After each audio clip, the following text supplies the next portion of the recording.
We are your home theater and AV questions answered.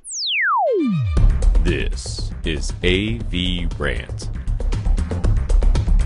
Want your home theater or AV question answered by Tom and Rob? Send it to question@avrant.com. Moving on to Infinite Gary. We need reverb when we say his name. Infinite Gary. Will HDR be part of live television broadcasts like sports in the future, or is HDR just for pre-graded content?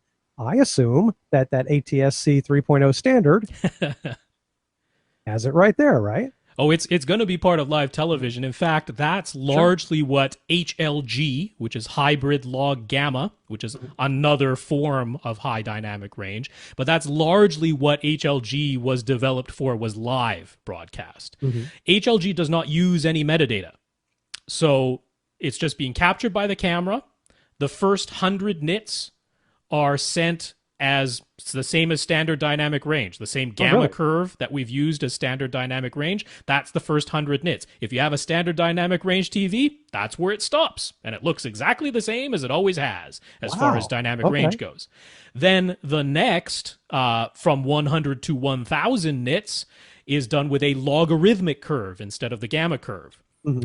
So if you have something that understands HLG, it goes, oh, hey, that's HLG. I know how to map this contour from dark to light, and that's all it is. There's no metadata attached to it, so you don't have to worry about, putting metadata in to say what the maximum nits are, which might be difficult to do live on the fly, right?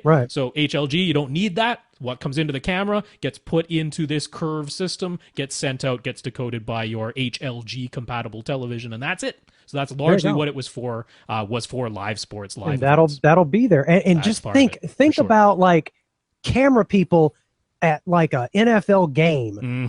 They're going to need a doctorate.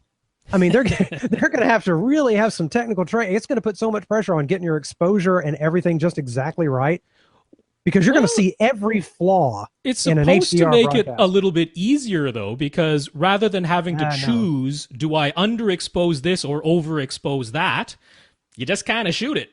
And you can capture the whole dynamic range. I don't know, man. Talk to some camera people. I'm telling you, there's more to it. But real science, and those folks know what they're doing. And if they don't do it right, it looks terrible. Yeah. If you've ever seen like a live football game or something, there'll be a learning curve to this, no question. Right. But, so that'll be kind of fun to watch that develop, kind of like early high def kind of develop.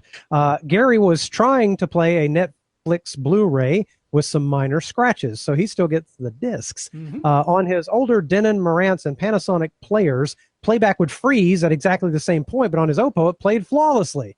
So what is it that causes playback of a disc to freeze, and how is the Oppo able to engineer around it? Better error correction, better focused laser, a larger video buffer, most likely.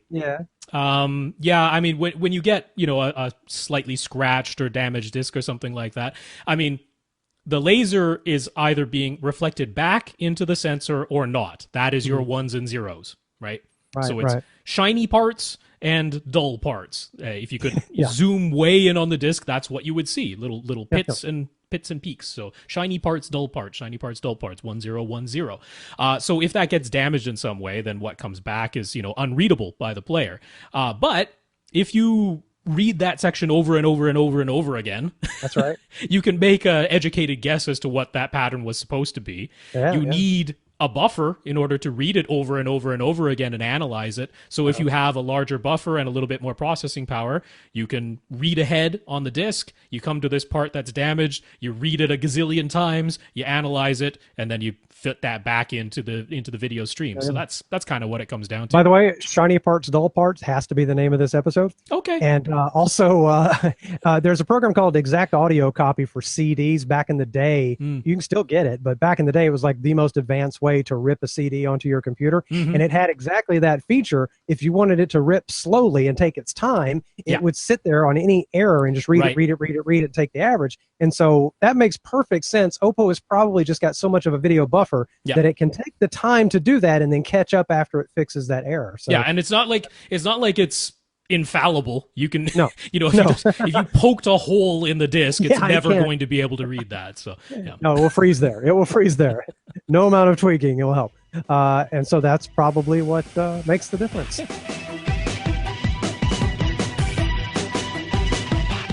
Want your question answered? Send it to question@avrant.com.